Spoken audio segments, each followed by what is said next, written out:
యేసుక్రీస్తు ఎవరి కోసం పోరాడుతున్నాడో తెలుసా? మన కోసం.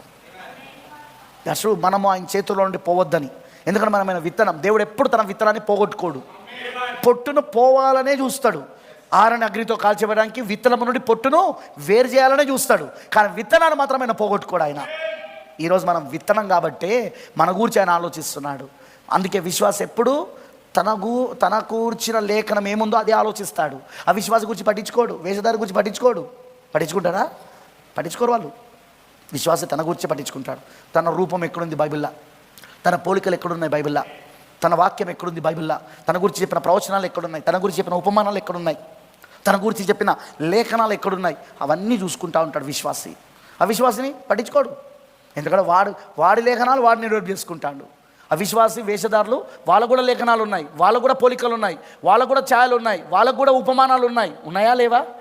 వాళ్ళు నెరవేర్పు చేసుకుంటాను. విశ్వాసకి ఏం సంబంధం? అది నేను అందుకే అంట, విశ్వాసమైన నీకెందుకయ్యా ఒకరి గురించాలి? నీ లేఖనం ఏముందో నువ్వు చూసుకో, నీ వాక్యం ఏముందో నువ్వు చూసుకో. వాళ్ళ గురించి నీకు వీళ్ళ గురించి ఎందుకు మాట్లాడుతావు? నువ్వు మాట్లాడుతావు అంటేనే నాకు అర్థమవుతుంది ఏంటంటే నువ్వు విశ్వాసవి కాదని.